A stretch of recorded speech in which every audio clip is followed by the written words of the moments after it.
Hey readers, welcome to another episode of Not Reading for Content. This time around, we have reached our final volume of the month, Dinosaur Sanctuary Volume 3 by Itaru Kinoshita. Obviously, you should probably pause after we get into the bookish bite. If you haven't finished this volume, come back later, but we can keep you for a little bit longer. Also, if you're interested, we have officially decided, as promised, what we're going to be reading in October for our October book club read. You will have that announced. We're going to reveal that by the end of the episode. If you're a little bit excited, you really want to know what we're reading, can't wait, then feel free to check the description. It will be in there as well. But as I said, we're going to set Dinosaur Sanctuary down for a second and get into this week's bookish bite. Danny, I have a question for you, and it is semi-linked to Dinosaur Sanctuary. As you know, we have some really lovable creatures in these volumes. We become attached to the dinosaurs, even if they aren't technically characters. So my question for you is, can you come up with another title in which you are invested and you adore a creature within the narrative, even if it's not a secondary character in that form? Oh, for sure. I have a list. I'll just choose one, but I am a sucker for a creature character. I am all about, or not a creature character, but a creature component, an animal companion per se in a narrative.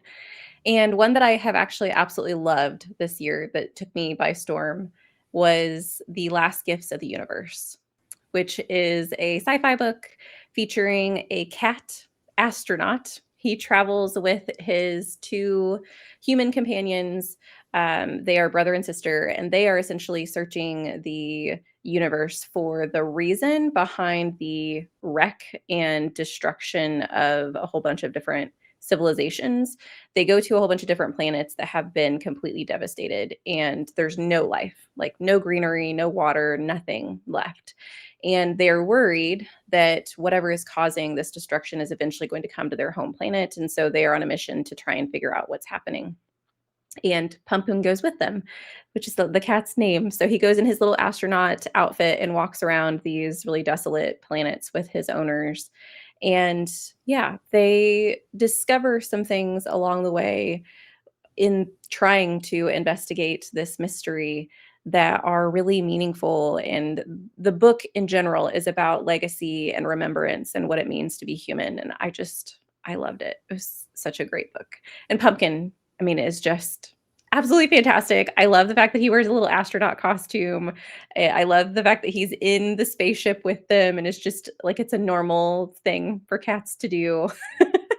And he doesn't talk or anything, so he's just a normal cat. But I really like his presence in the story. I think it adds a sweetness and also kind of a silliness to some moments that need it throughout the story. What about you? Do you have an example? Well, I do first have to say that I want to read that book so badly. It is on my TBR. Hopefully, by the end of 2025, I can come back to you and say, I have read this book. Because every time you mention it, I'm reminded that I actually need to read this. It looks so good. And I love that it has like a cat companion and everything else. But my own answer is, interestingly enough, also sci fi. It's a space opera that you and I have actually read. We read the third book in this trilogy together. And this is by Jesse Mihalik, Hunt the Stars. It's also known as Starlight's Shadow trilogy, I'm pretty sure. And the companion that we have is Luna, a burbu, which is kind of a mixture between a cat, a fox, and kind of a dog. I feel like personality wise, she is a cat. She's also very food motivated, which I feel like a lot of us can relate to if we have pets. And she, I think, softens all of the characters. All of them love her so dearly. And she acts as a quite pivotal role to bridge the gap between the separate factions that we have on Starlight Shadow due to what's going on in the first book, because there's tension. They are, two sides of a war that is over, but the tension is still there. The scars are still there. And then these two crews kind of come together. They're forced together. And Luna acts as one bridge where they realize, oh, the other side is also personable, also understands empathy and cares for other creatures. And it's really lovely to see, even though like with your character, with your animal, I should say. We keep wanting to call them characters, but I feel like because they can't speak and they're not really moving the plot forward, this will be an interesting discussion for another day. What makes a character as opposed to like an additional object, pet, creature, a part of the world. But yeah, I think that she's pivotal, and that's why we love her so much. We love her whenever she sends a picture of her food bowl to her, owners, and they're just like, okay, Luna, you want food, we get it.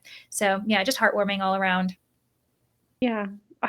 I love that series. It's such a good, it's a sci-fi romance, but I feel like it was so much more, it was very Mhm. detailed, and while the romances were very they were very front and center of the storyline, I think that the author just does a really good job of incorporating the fact that we are in like a space opera, like we're in this vast universe and we've had all these incredible like historical moments that have happened within it. So yeah, I really like that series a lot. I think that if you guys haven't read it and it interests you, you should definitely give it a try. Yeah, and we need to try that author again too, Yeah. eventually, because she has other series. But anywho, I know you've got the summary for Dinosaur Sanctuary Volume 3, so let's get this episode officially started. And this is your reminder to leave in case of spoilers, because we make no promises, even in the summary. Yes, for sure. I will keep it vague, but I mean, I am going to be highlighting the points that are happening in this third volume. So if you haven't read it yet, probably click away now unless you're okay with spoilers, and then join us for the fun. In this third volume, we are still following Suzume, and Suzume has gotten the opportunity at the very beginning of this to take on a new role for the park because they are still having financial issues. They are still needing some funds to make sure that their dinosaurs are healthy and happy. And she brings up the fact that they're not very good at PR and social media and bringing people in. And so she gets thrust into that role. So we get to see that. We also get to see her work with one of the members of the park, which we started at the end of the last volume. That was where we ended off, was she was going to have to choose what her role was going to be, which dinosaurs she was going to be assigned to. And now she's going to essentially make her rounds. So in this volume, we are following her working with Igarashi, and they do several things together. One of the things that they deal with is a sick dinosaur. We also deal with the movement of dinosaurs throughout the park because we have some drama happening with our dinosaur characters, and movement might be the best thing for them. We also have another episode or storyline of park goers where we're not actually following Suzume or any of the people who are working at the park, but we're following people who are coming to visit. So those are all of the things that we do in this volume. So that's it, friends. If you haven't read, this is your last chance before we get into mega spoilers to click away here. We're going to get into the nitty gritty. Before we even get into the narrative that you summarized, the one thing I noticed in this volume compared to volumes 1 and 2 is there were significantly more colored panels. We even get one like midway through the book, but I feel like the beginning is so extensive because we end up having the entire map. I don't hit myself in the face, but it's kind of wild. It's like they give you the pamphlet, they give you like the welcome pamphlet that you would get if you went to a park, like to Yeah. Dinoland. You get the map of where all the creatures are, so you know how to travel. You also have instructions. You get the time frame of when the petting area is going to be open, how much tickets cost. And I even love the detail of at the front where it says park guide and map. It has for us English, because obviously we would be English visitors, like English speaking visitors. And yeah, if you go to any park, a lot of times they do have it in like a few languages depending on what they're expecting. And I just really loved that addition because it kind of Yeah. tells you, it makes you feel a bit more immersed as if you Yes. are also traveling and like visiting this park, where you would go, how would you plan out like the refreshments that they're advertising, the gift shop. And I know that typically manga is black and white, and I can respect that, but I do love when we get color. I like when we get to see what the characters look like with like a full inclusion of the rainbow. It's really, really lovely, but I know that it would probably be so expensive to actually produce. the entire thing. Yeah.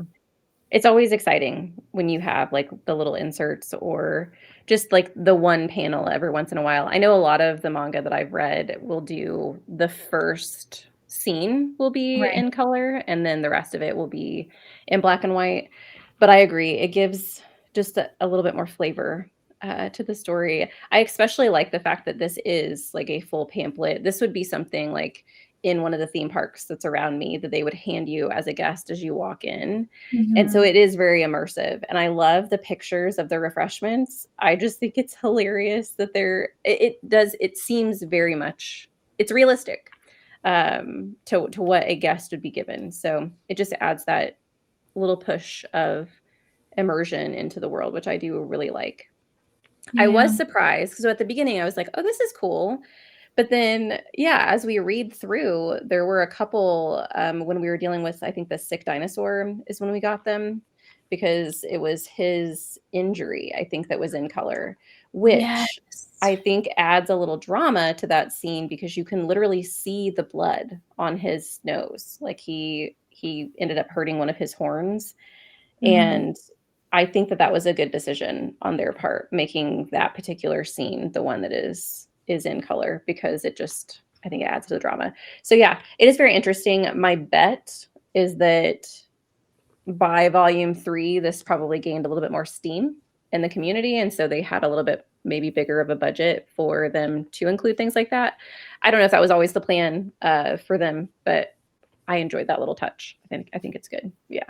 And speaking of adding some little touches to bring more audience in, we can kind of shift over to where Suzume starts, which is bringing more audience in with her social media. So we have this meeting with Suzume where they are talking about the park and the needs of the park, and they're all spitballing ideas of things that they could do because they all deal with different dinosaurs. They all deal with different sections of the park. They all have different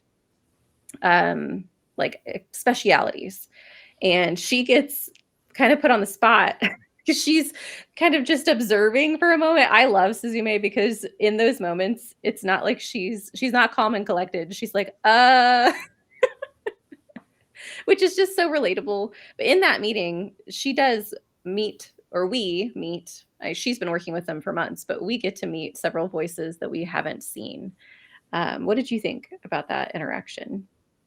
Yeah, it was really nice to basically pick up where we left off as well, because with volume 2, we ended with that intimidating table of Yes. all of these dino keepers that we don't know any of them really. And they all have their own kind of, I don't know, personal image. They're all very distinct and you're like, okay, like I feel as though each one is almost going to be an obstacle or a lesson for Suzume to learn. So we're kind of anticipating to meet every single one of them. And yeah, Suzume is just so relatable, especially when you are entering a place of work that is new to you. You don't know the dynamic and you're Yeah. just kind of like, okay, how are things going? I'm observing, I'm learning just by being here. And then they expect you to contribute and you're thinking, wait, no, give me more time, give me more time. I'm not ready. And we're very fortunate, or at least Suzume is very fortunate that she's so optimistic and she has these ideas. So even though she kind of wasn't sure at the moment, then she was able to dive in and yeah, lean on not necessarily what she knows, her skill set, but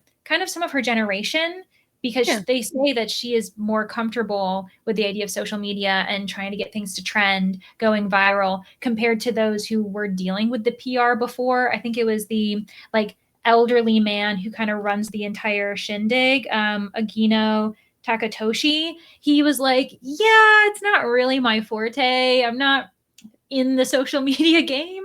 And meanwhile, she has all these ideas. Obviously, Masaru, it's a bit of a callback to something she also came up with. So that's already proven that she can make something go viral. They can kind of trust her to do this. But we also get a little bit of backlash, not necessarily from her idea, but from the goal of educating people and trying to bring in crowds simply by giving them more information, learning more about the dinosaurs that they're taking care of. We get this kind of negative Nancy character. He's quite, pessimistic.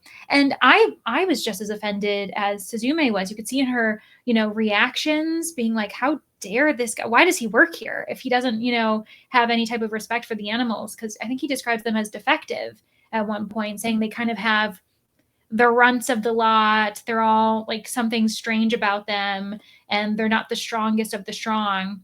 And everyone else kind of rallies, especially Karen says, "How dare you?" Like we definitely are supposed to be educating people. So it's interesting to also show that, you know, a business, a park is going to have all personalities. It's going to have Yeah. all perspectives. So it's also very realistic because you totally know that there's a guy like that at every workplace.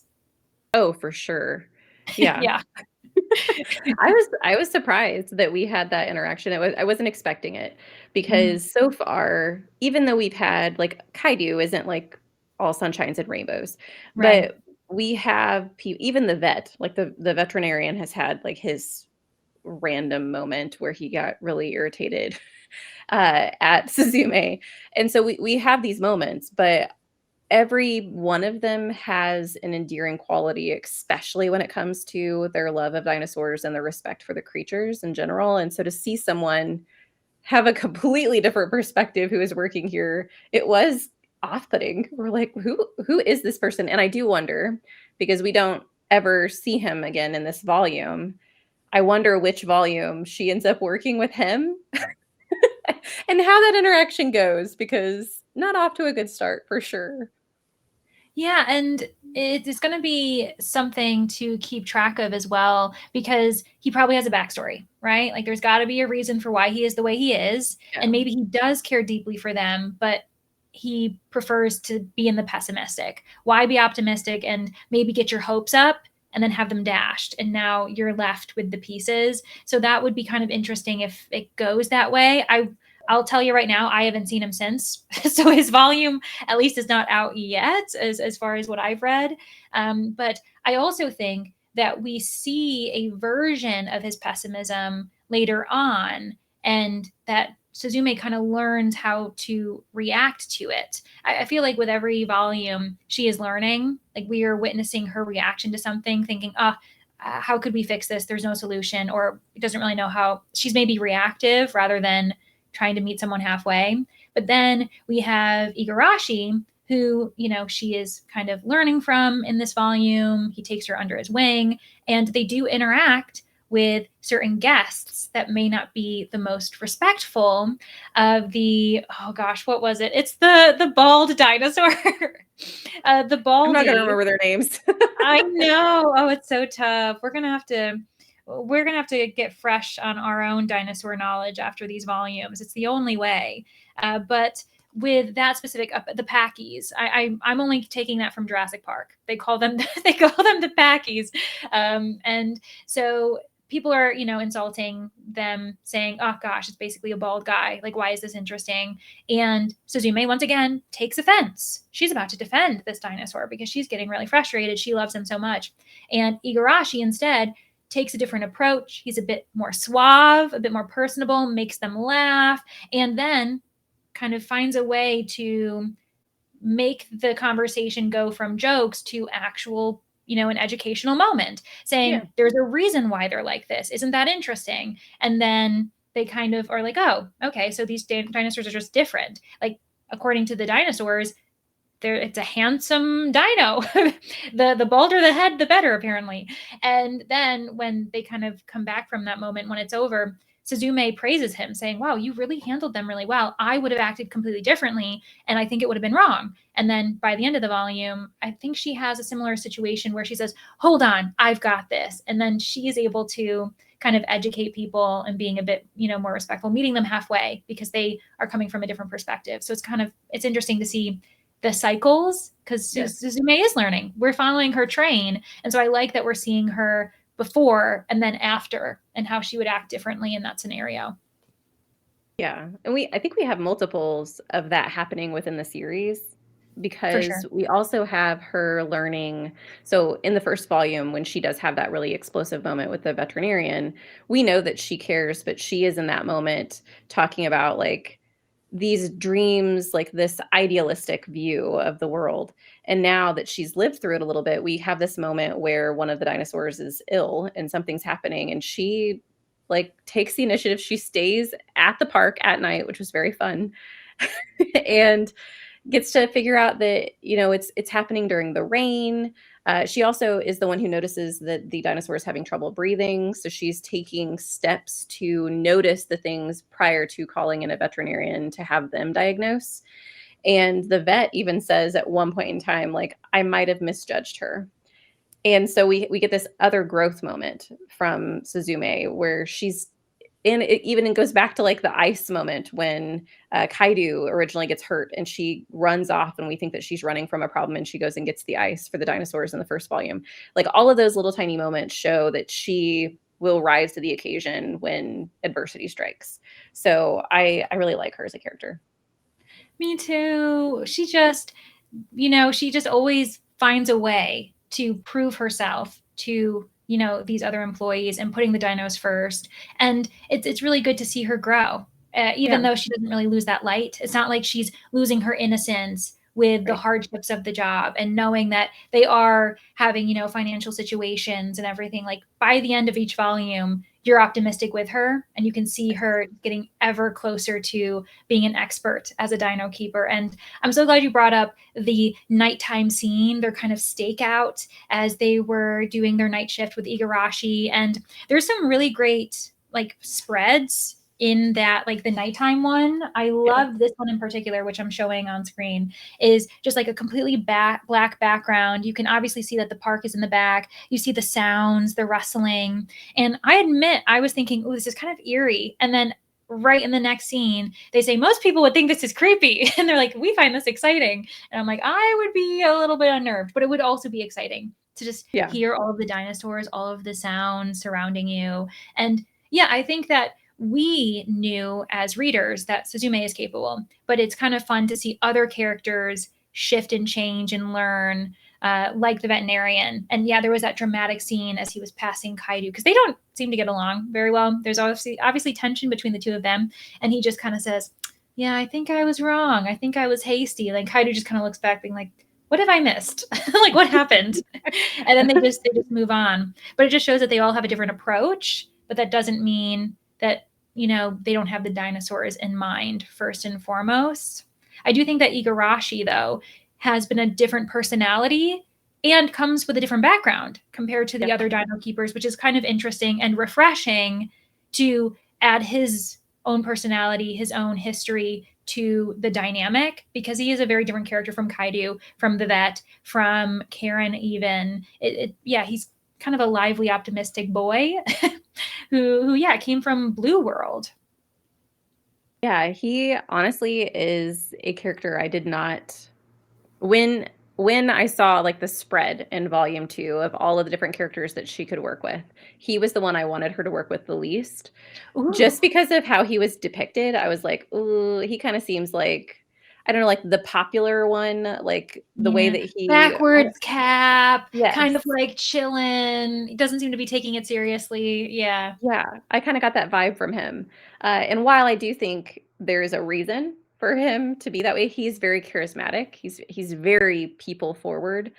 But I think that seeing him and where he came from and his interactions with Suzume, he's I don't know, I really like his character. I think that he seems like a real person. He's not just, Mhm. the cool bro or whatever that is like a, one-stop shop. They don't really seem to have any other skills or personality traits because it was a really small scene, but they were eating, I think, at a restaurant, and this Yes. little kid runs up to him and is wanting to show him like the picture of the Stegosaurus, and the chef or the cook kind of gripes at the kid and is like, "You don't have to do that." And Igarashi was like, "Oh no, like I like it, like no worries," and sits there and has a conversation with the kid about it. And so he's a well-rounded character. He's not just someone who wants to be the star of the show, always entertaining. He has other motives behind it as well.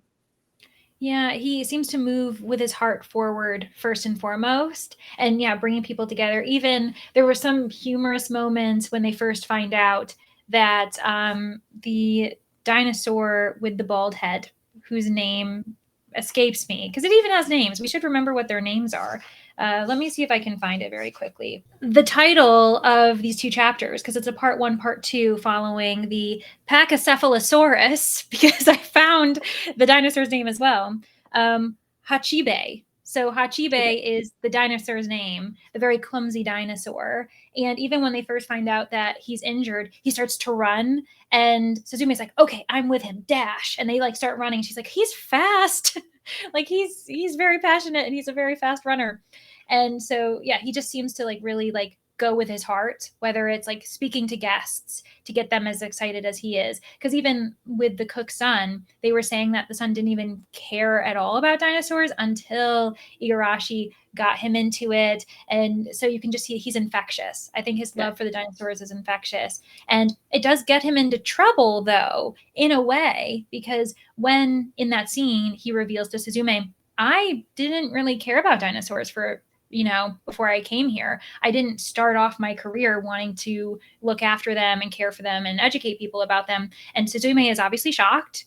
And he says, I started off with marine life. I started my job after high school at Blue World. And then we do get the next chapter as a flashback, which I do kind of love this idea of, yes, we get insights into the park guests. That can be kind of interesting, changes the dynamic. But I think I really enjoy, if we're not with Suzume, is these backstories where we are learning about the people she's working with and learning from, because you see the moments that shaped them and they are now applying it to teaching Suzume.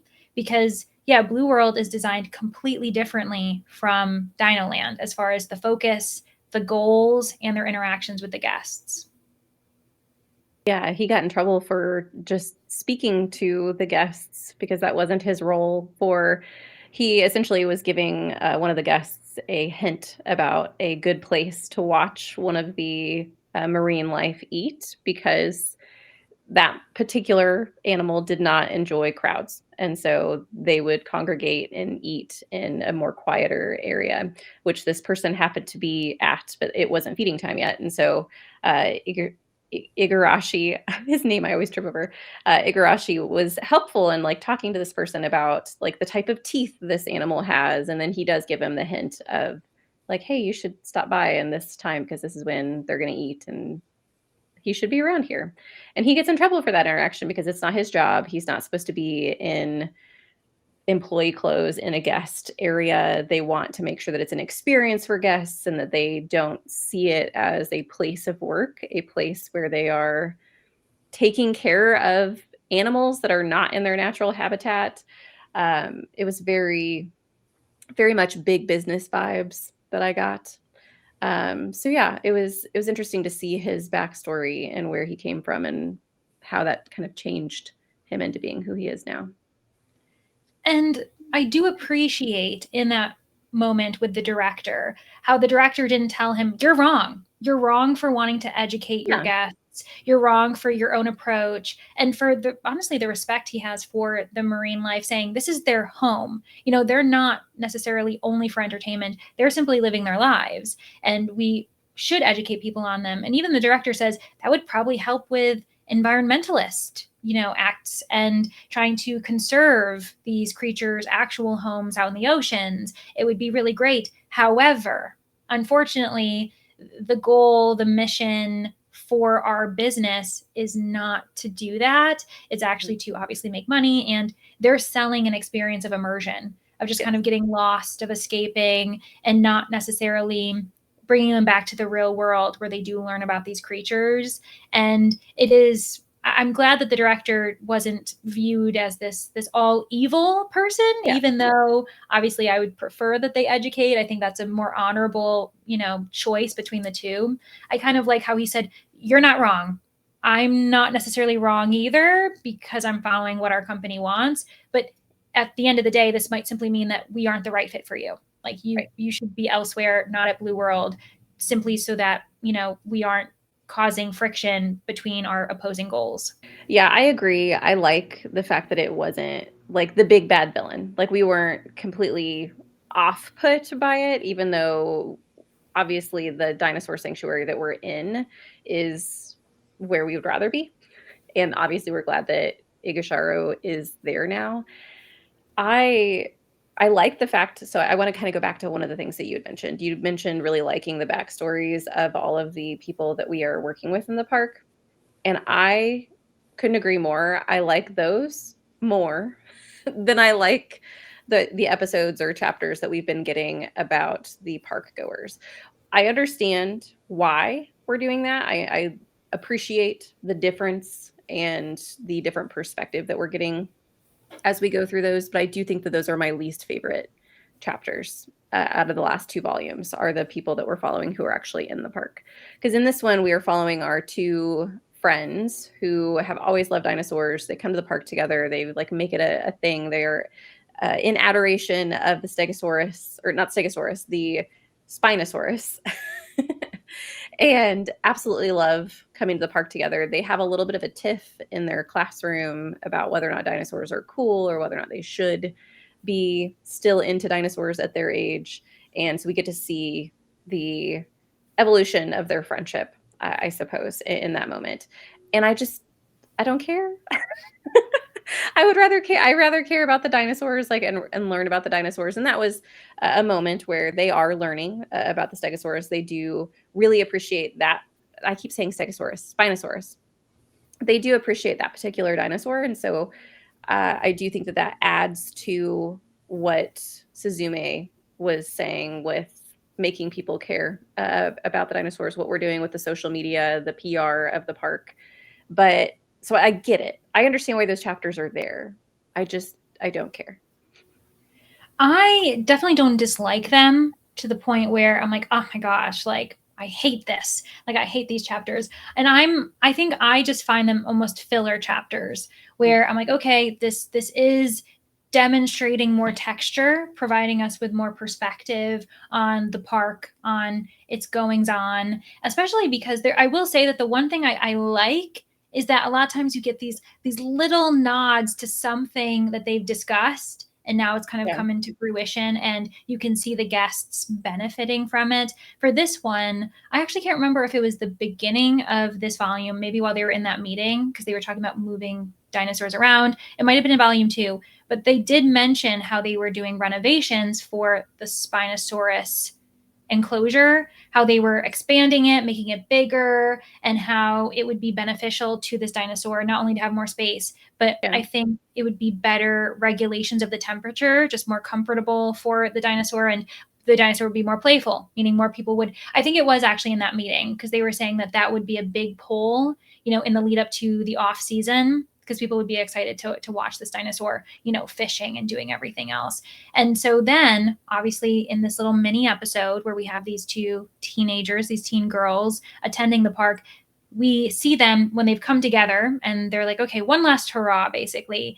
The Spinosaurus pen is open again. And so they get to watch. And this time around, rather than being kind of klutzy, not getting the fish, you kind of hear in the background the educational elements, which is something that we like at the Dino Land compared to Blue World, where the dino keeper who's discussing this is saying now that we've made this larger, in the meantime, Spinosaurus has gotten stronger, has gotten more capable, and then in the success of their friendship wins, et cetera, et cetera. They also get to see Spinosaurus successfully get this fish that they missed when we first saw the kids at the beginning of the episode. So I do like those little like carryovers Yeah. from the fact that as they're discussing plans, we don't necessarily see them happen. We see them like they're still going on while other things are happening.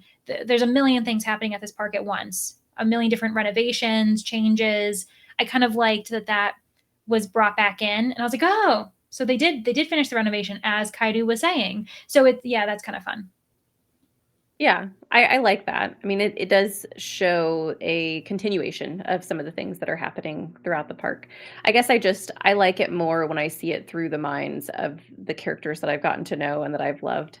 Because I like even with some of the renovations in the park, we're moving the dinosaurs around to the different locations that they need to be in. One to, increase the viewing of these creatures, and then one to make sure that they're safe because there are some uh, things going on with our triceratops or No, they're like another dinosaur version though, like Yes. Daikichi and them, but they're something else, but they're not the Triceratops like Masaru is. Right.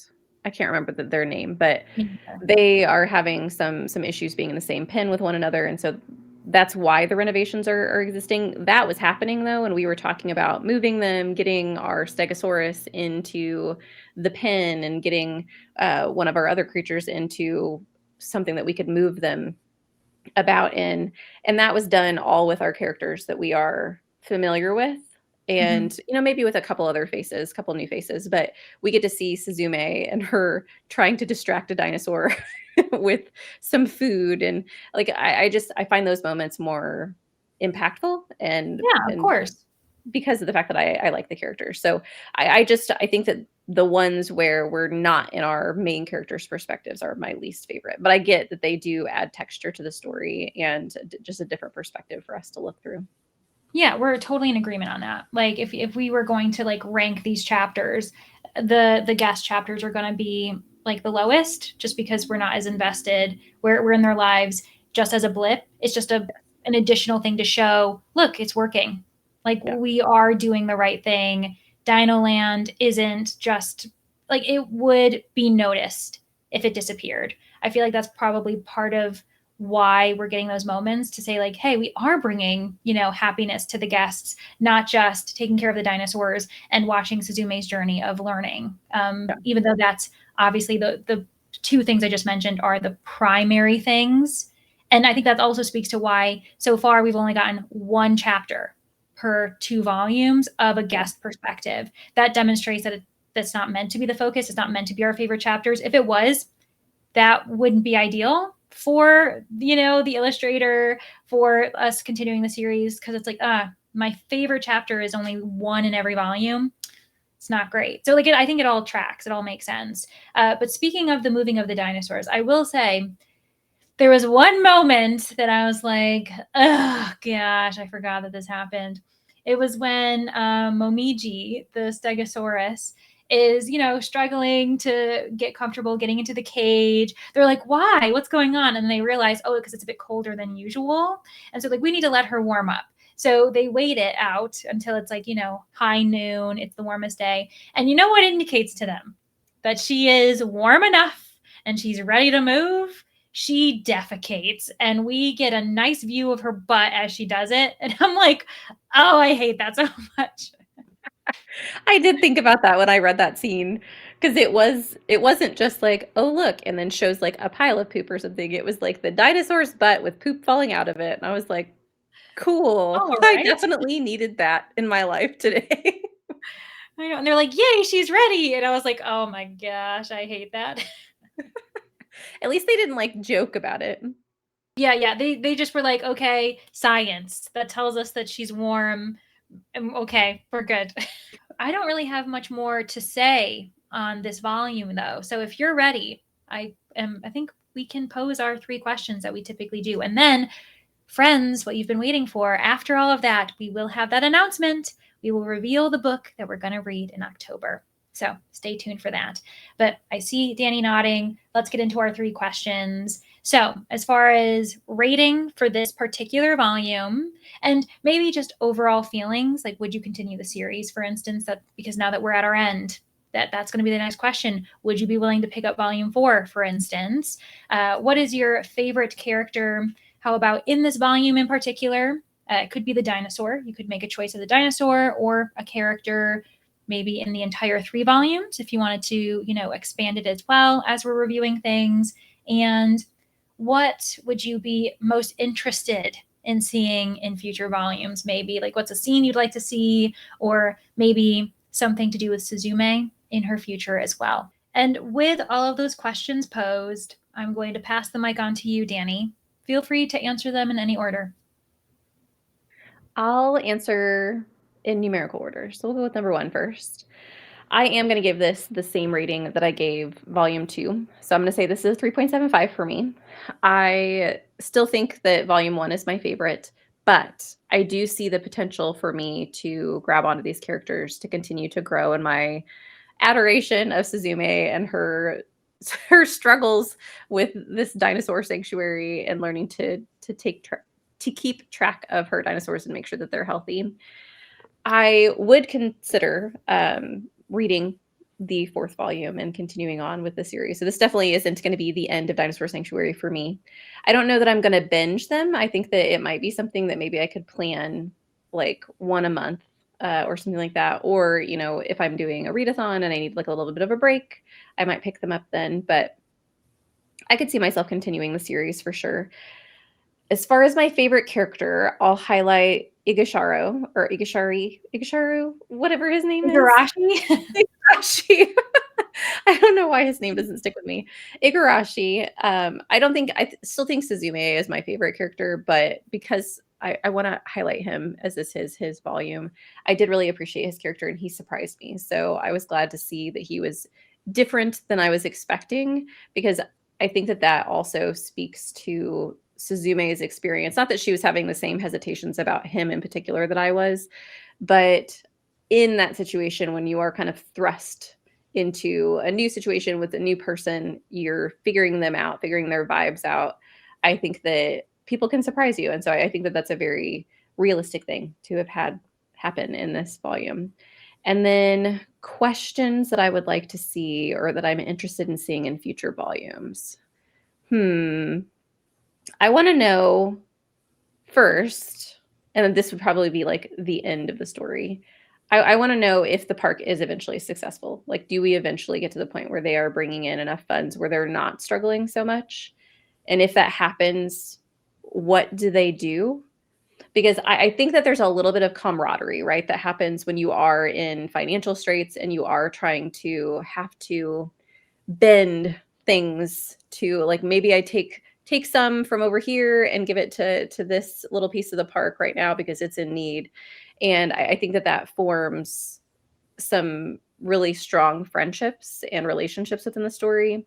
And once the park gets to a point of, if it does get to a point of financial success, I don't know if the series will just end or if we get to see our characters when there isn't as much struggle, because I would like to know what they do in that instance. So that's like a very far off thing that I would like to see. I think as far as a closer volume that I could see them going into, I want to see Suzume work with the like big bad dinosaurs like the T-Rex, the Stegosaur, or the Spinosaurus. Like I want to see her working with them close. And I don't remember which of the characters deals with them the most, but I think that's the one I'm most excited to see. Very nice. So I will answer the same questions in the same order then, just to keep us clear in our brains. So I am going to give this reread 4 stars, mainly because I think that we got a lot more sentimentality in this book compared to with volume 2, for instance. Igarashi is a really great character, I agree. But even like his interaction with that elderly man, the grandpa who was trying to, you know, make an effort, get some information down when he brings his grandkids, he can impress them.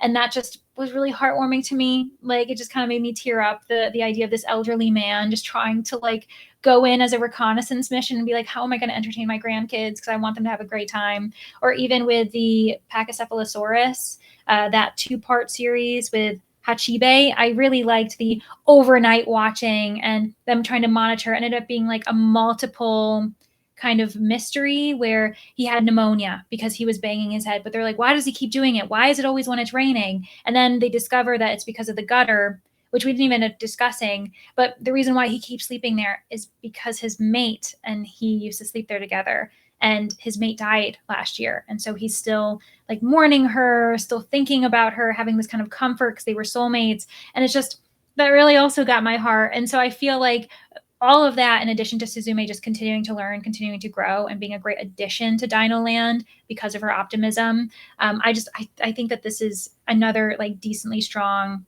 volume. If memory serves, I believe that volume 4 ended up being another kind of maybe 4-star or 3.75. I can't really remember. But like I said, I think maybe I said this at some point. Maybe I didn't. Maybe I said it to you off, Mike. But volume 5, the one I just read, that was my only 5-star in the series. And I just remember that being like really, really great.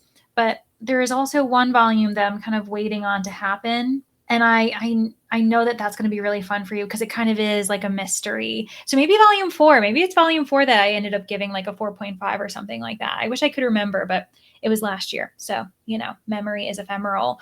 As far as favorite characters, I agree. Igarashi is a great character. So is Suzume. As far as dinosaurs, I will have to go with the clumsy Hachibe. I really loved the dynamic of them trying to figure out that. And then the vet obviously is won over because of that experience. It was a really meaningful 2 chapters that, changed the entire dynamic, I think, for the characters.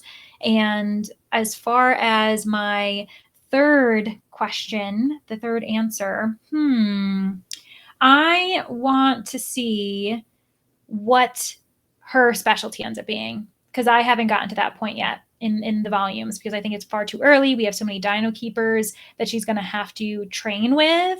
So I'm wondering if that'll be kind of the end, the close of the series where she's fully trained. She's an expert now. Where is she going to go? Like, who is she going to specialize in with all of these dinosaurs? Are they going to be dinosaurs that we've met before? Like, is she going to fall all the way back to, say, like Yuki or something? Or is it a dinosaur to come? And we haven't even met those dinosaurs that she's going to want to specialize in. So I think that'll be an interesting element to the narrative, depending on when it finally comes to fruition. Yeah, for sure. That'll be fun. And with that, we are not only done with our third and final discussion of Dinosaur Sanctuary, this manga series following dinosaurs and community and just putting others before yourself, taking care of the environment. We're also done with our translation season. Isn't that kind of crazy? 2 seasons down, and we do have to stop there because there really isn't a third season planned, as you all should know by this point.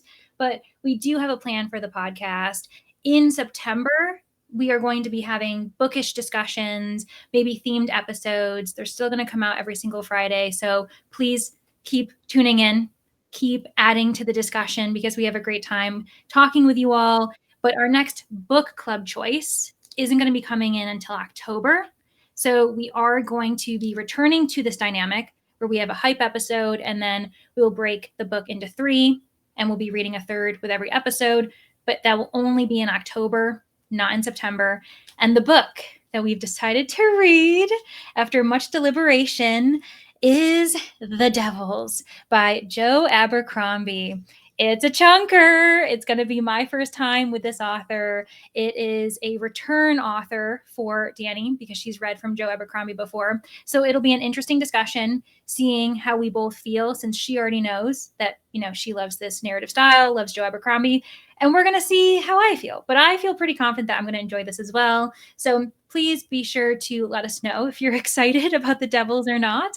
And also make sure to put in your holds, go out, purchase the book if you so choose. And we will be seeing you next week, but it'll be just for another type of bookish episode. Hope to see you then. And until then, happy reading, friends. Bye. We hope you enjoyed this episode of Not Reading for Content. Be sure to check the description for a schedule of our upcoming reads for this season. For reminders and other updates, you can follow the podcast on Instagram at Not Reading for Content. Where else can the listeners find you, Leandra? I have a booktube and an Instagram. My booktube is at Leandra the TBR0, and my Instagram is at Leandra_the TBR0. How about you, Danny? I have the same platforms. Both can be found at danny.dabbles. Thanks again for listening. Don't forget to tune in next Friday for our next episode.